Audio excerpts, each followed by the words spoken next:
నమో వెంకటేశాయ. ఈ వీడియోలో టైటిల్ చూశారు కదండీ! ఆదివారం రోజు సాయంత్రం జరిగిన అద్భుతాన్ని ఈ వీడియోలో వీక్షించండి. అదేమిటో కాదు, ఈ వీడియోలో చెప్తాను. వీడియోని ఎక్కడ కూడా స్కిప్ చేయకుండా వీడియోని చివరి వరకు చూస్తారని నేను భావిస్తున్నాను. అయితే నిన్నటి వీడియోలో మనం స్వామివారి యొక్క జలాదివాసం చూసాం. స్వామివారిని జలాదివాసం అంతా కూడా పూర్తయిపోయిన తర్వాత స్వామివారిని ఆదివారం రోజు సాయంత్రం ఆ జలంలో నుండి బయటికి తీయటం అనేది జరిగిందండి. బయటికి తీసి ఆ స్వామివారికి మరొక ఆదివాసానికి రెడీ చేయటం జరిగిందండి. అంటే శనివారం రోజు సాయంత్రం స్వామివారు ధాన్యాదివాసం, ఆదివారం ఉదయం స్వామివారు జలాదివాసం, ఆదివారం సాయంత్రం స్వామివారు పుష్ప శయ్యాదివాసాల్లో మనకి దర్శనం ఇవ్వబోతున్నారు. అదేనండి ఆ అద్భుతం ఏంటంటే, స్వామివారు ఒకే రోజు 2 అదివాసాల్లో దర్శనం ఇవ్వటమే విశేషం. ఎక్కడైనా సరే స్వామివారు ఒకే దాని మీద దర్శనమిస్తూ ఉంటాడు. అలాంటిది ఈరోజు 2 రూపాల్లో స్వామి దర్శనం సర్వపాపహరణం. అలాంటి స్వామిని ఇప్పుడు మనం దర్శించుకోబోతున్నాం. చూసినట్లయితే స్వామివారు జలాదివాసం నుండి బయటికి వచ్చి ఆ యొక్క చిరునవ్వులు చిందిస్తూ అమ్మవార్లు అక్కడ దర్శనమిస్తూ ఉన్నారు. అలాగే స్వామి కూడా అలాగే కలిశారాధనలో భాగంగా ఉదయం ఎలా అయితే పూజ చేసుకున్నామో కలిశాల్లోకి స్వామివారికి, అదేవిధంగా సాయంత్రం కూడా అదేవిధంగా స్వామివారికి ఆ యొక్క కలిశారాధన, కలశ పూజ అవన్నీ కూడా చేయటం జరుగుతుంది. కలశ ప్రతిష్ఠ అని కూడా అంటారు. ఈ కార్యక్రమాలన్నీ కూడా చేయటం జరుగుతూ ఉన్నది. ఈ విధంగా స్వామివారి యొక్క ఆవాహన అనేది జరుగుతున్నది. అలాగే ఈ ఎర్రని తాళ్ళు కూడా స్వామికి సమర్పించడం కోసం ఇవన్నీ కూడా ఇక్కడ సిద్ధం చేయటం అనేది జరిగిందండి. చాలా అద్భుతమైన దృశ్యాన్ని మనం చూస్తూ ఉన్నాం.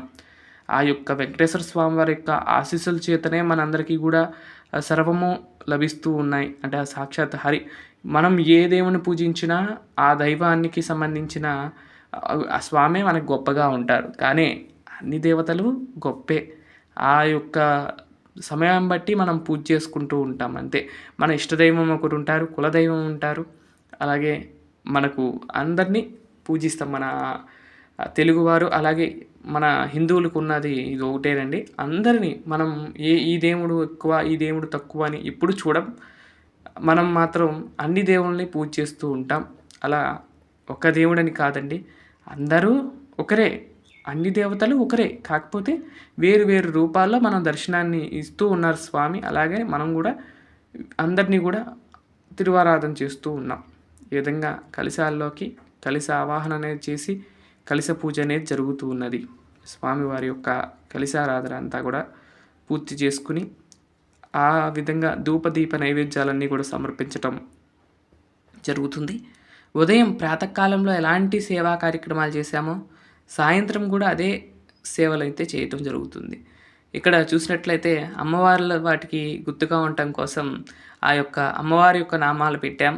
అలాగే స్వామివారికి తిరునామాలు అయితే పెట్టాం. ఈ విధంగా ముగ్గురిని కూడా ఆవాహన చేసుకుని స్వామివారి యొక్క ఆ జలాన్ని సమర్పించడం జరుగుతున్నది. అలాగే ఈ జలం కూడా చాలా పవర్ఫుల్ అయిన జలం. అది మహా ట్యాంక్ అని అంటారు. ఆ యొక్క మనకు వచ్చేసరికి కుంభకోణంలో ఉంటుంది. ఈ సృష్టి ప్రారంభమైనప్పుడు స్వామివారు మహాదేవుడు ఒక కుండను తీసుకొచ్చి ఆ కుండ ద్వారాగా మన సృష్టిని ప్రారంభించారని చెప్తారు కదా. అలాంటి ఆ నీళ్లు పడిన చోటే ఈ యొక్క మహా ట్యాంక్ అంటారు.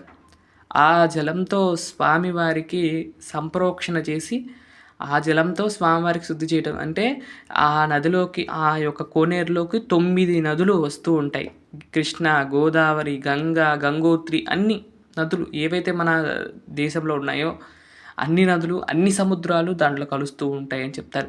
దాంట్లోనే 16 పైన బావులు ఉంటాయని, ఆ బావిలోకి వచ్చి నీళ్ళే ఇవన్నీ అని 12 ఏళ్ళకి ఒక్కసారి మహాపుష్కరాలు చేస్తారని చెప్తూ ఉంటారు. మహాపుష్కరాల్లో భాగంగా చాలా వేలాది లక్షలాది మంది వచ్చి స్వామివారిని ఆరాధిస్తూ ఉంటారంట. ఆ జలంలో స్నానం చేస్తూ ఉంటారంట.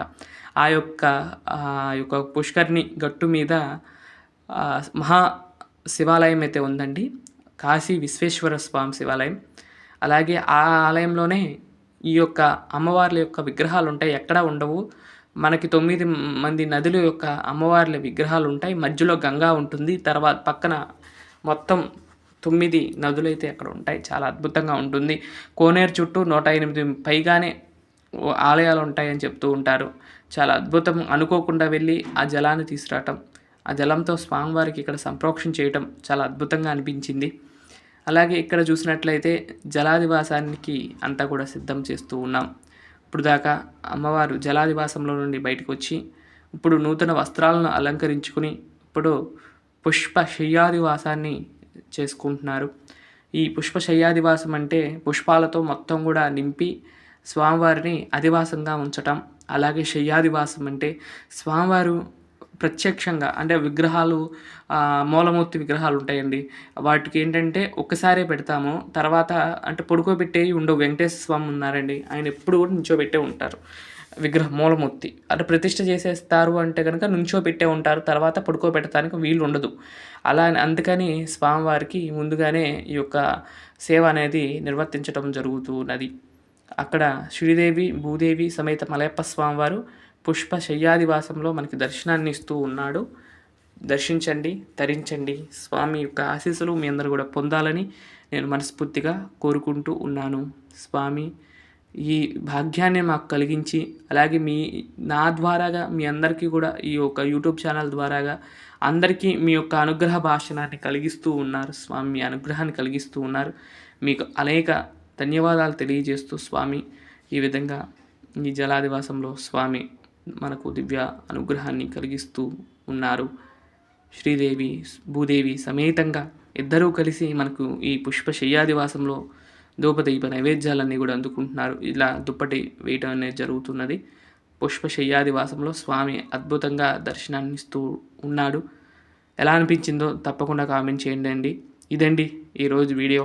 స్వామివారికి పుష్ప శయ్యాదివాసం ఆదివారం రోజు సాయంత్రం జరిగిన ఈ యొక్క అధివాసాన్ని మీరు వీక్షించినందుకు ధన్యవాదాలు తెలియజేస్తూ ఆ వెంకటేశ్వర స్వామి వారి యొక్క ఆశీస్సులు మీ అందరి మీద ఉండాలని నేను మనస్ఫూర్తిగా కోరుకుంటున్నాను.